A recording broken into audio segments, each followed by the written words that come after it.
E se o Tanjiro encontrasse Muzan em vez do Tomioka no episódio 1, o que aconteceria? Será que Muzan mataria Tanjiro imediatamente ou o transformaria em um Oni? Eu encontrei 3 maneiras possíveis da história continuar, e para a primeira teoria, Muzan tentaria matar Tanjiro. Veja, Muzan imediatamente notaria os brincos de Hanafuda em Tanjiro, e se você se lembra, Muzan tem como alvo todos aqueles que possuem esses brincos, desde que Orichi quase o matou séculos atrás. Isso significa que ele mataria imediatamente Tanjiro e Nezuko, logo nos primeiros 10 minutos do primeiro episódio. No entanto, Muzan estaria cometendo um grande erro, pois seu objetivo nos últimos 1000 anos tem sido encontrar uma maneira de resistir ao sol. Ao matar os Kamados, Muzan eliminaria as únicas pessoas que poderiam ajudá-lo nisso, o que o forçaria a esperar pelo nascimento de outro usuário da respiração do sol, o que poderia levar 1000 anos, ou mais. Mas também matar Tanjiro poderia trazer benefícios inesperados para Muzan, pois sem o Tanjiro na história, caçadores de demônios como Inosuke e Zenitsu morreriam contra os luas inferiores e Hashiras como Tengen morreriam contra as luas superiores. Se Muzan fosse inteligente em suas batalhas, poderia eliminar vários caçadores de Onis de alto escalão, permitindo que seu exército de Onis crescesse ainda mais, e as coisas ficariam ainda melhores para Muzan, pois ele poderia enviar os seus Onis por todo o Japão em busca do lírio da Aranha Azul, a outra única coisa na história que pode torná-lo resistente ao sol.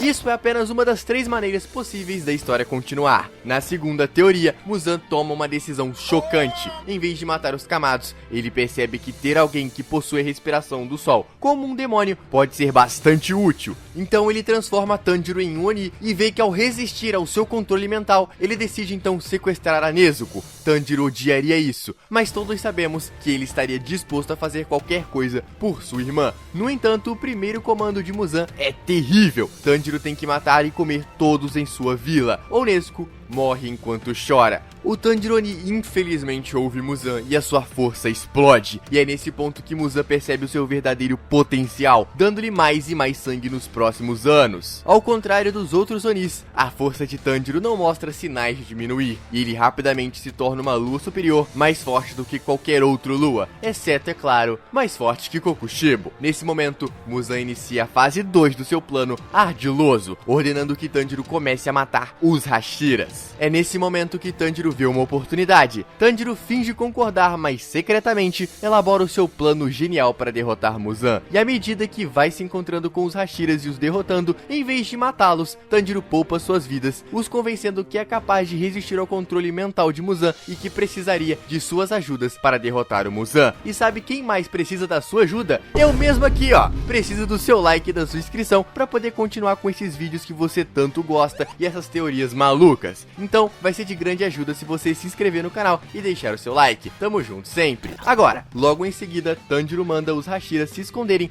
na sede dos caçadores de Onis para emboscar Muzan. Depois de fazer isso com bastante dos Hashiras, Tanjiro prepara uma armadilha para Muzan, atraindo-o para atacar a sede dos caçadores de Onis, e então emboscá-lo com a ajuda dos Hashiras. Nos próximos meses, Tanjiro finge eliminar Muchiro e Mitsuri na Vila dos Ferreiros. Nesse ponto, Muzan está extremamente feliz, porque acredita que 6 dos 9 Hashiras estão mortos. Então, quando Tanjiro sugere eliminar de uma vez por todas a enfraquecida sede dos caçadores de Onis, Muzan concorda. Então, na noite do ataque, Tanjiro fica para trás com algum dos luas superiores. Enquanto Muzan avança com Kokushibo sozinho, Tanjiro mata cada lua superior e depois foge com a Nezuko, escondendo-a em um local seguro. Ele corre para a sede para ajudar os Hashiras a derrotar Muzan, mas, para o seu horror, metade dos Hashiras já estão mortos. Entenda que nessa linha da história, Tanjiro não encontrou a Tamayo e não enviou para ela sangue dos luas superiores contra quem lutou na história original para poder desenvolver não só uma cura contra a doença da Nezuko, que seria virar uma Oni, mas também um veneno contra Muzan, que o enfraqueceu a ponto dos Hashiras conseguirem lutar contra ele mais ou menos a pé de igualdade. Nesse caso, não há nada disso, e contra Kokushibo e Muzan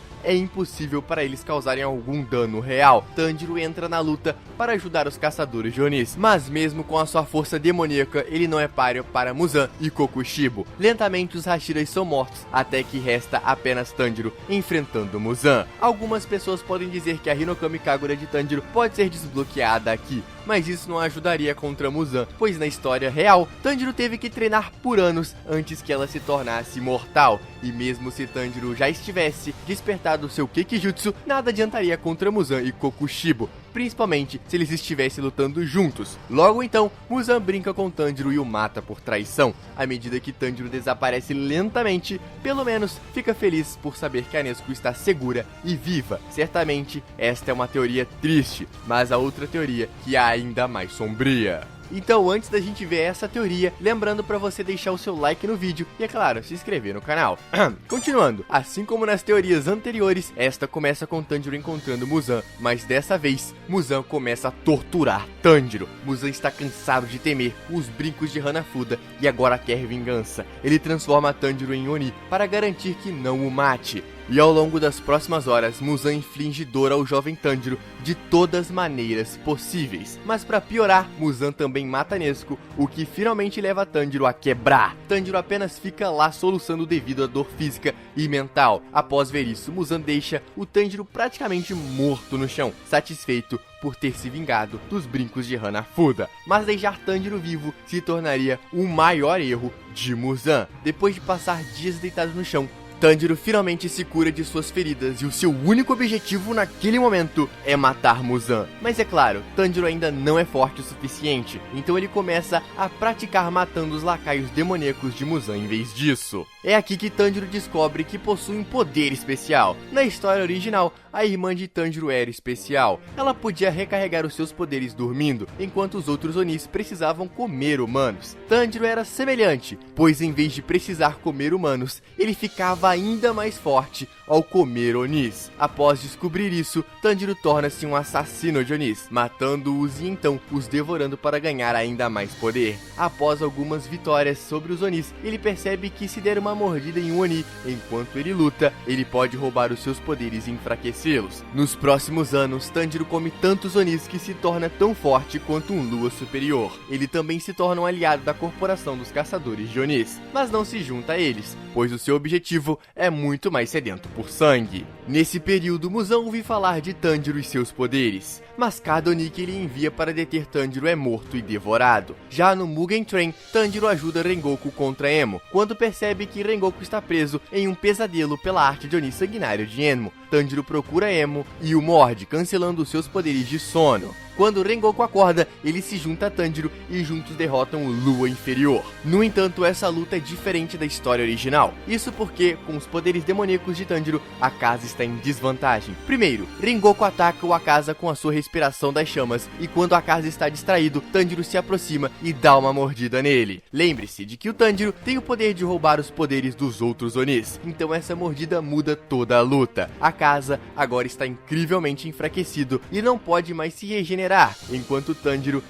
meus amigos, agora ele pode usar os poderosos ataques de Akaza. Após alguns ataques de Rengoku e Tanjiro, eles conseguem cortar a cabeça de Akaza e matá-lo. Um Lua superior a menos e mais 5 para derrotar. É claro, Tanjiro também come o seu corpo. Se avançarmos para o distrito do entretenimento, Tanjiro também está lá e ajuda a enfrentar Gyutaro e Daki. Como ele é um Oni, a luta é novamente muito mais fácil do que na história original. Tanjiro é muito mais forte do que Daki, então ele também consegue cortar a cabeça dela imediatamente e depois a chuta o mais longe que pode, tirando-a da luta nos primeiros minutos. Em seguida, junto com Inosuke e Zenitsu, Tanjiro se junta a Tengen contra Gyutaro. Agora, Gyutaro é um cara difícil de vencer, mas com a habilidade sonora de Tengen, as mordidas perigosas de Tanjiro e a velocidade relâmpago de Zenitsu, o grupo consegue enfraquecê-lo a ponto de poderem cortar a sua cabeça. Agora, Tanjiro faz algo após cada uma dessas lutas que o torna ainda mais forte. Ele se certifica de comer os corpos dos Luas superiores antes que desapareçam.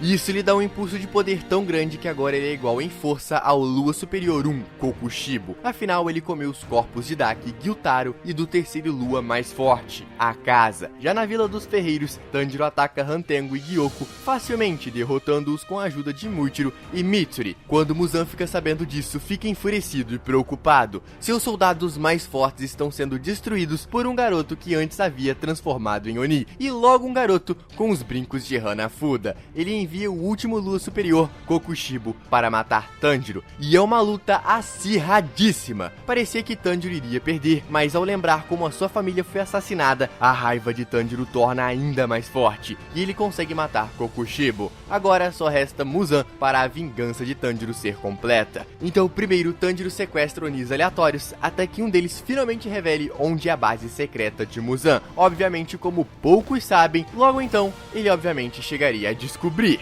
Depois disso, Tanjiro reúne todos os Hashiras e caçadores de demônios, e juntos eles elaboram um plano para emboscar o Rei Demônio da próxima vez que ele sair de sua base. A noite cai e alguns dias depois, Muzan sai de sua base. Todos avançam e é uma luta até a morte. Não há uma estratégia forte por trás do ataque a Muzan. Tanjiro e seus aliados sabem que o Rei Demônio é mais forte do que cada um deles individualmente, e mesmo que Tanjiro tenha conseguido derrotar todos os Luas superiores, ele ainda é muito mais fraco do que Muzan, o demônio original. A melhor jogada que Tanjiro e os Hashiras elaboram é manter Muzan do lado de fora enquanto o sol aparece para que queime-o até a morte. É uma aposta mortal e muitos caçadores de demônios morrem. E após uma longa noite, o sol nasce e o Muzan começa a queimar. Depois de alguns minutos, o Rei Demônio queima e desaparece para sempre. Finalmente, um final feliz para a história da raça humana. Mas e agora, o que acontece com Tanjiro? Afinal, o Tanjiro não tem mais nenhum objetivo.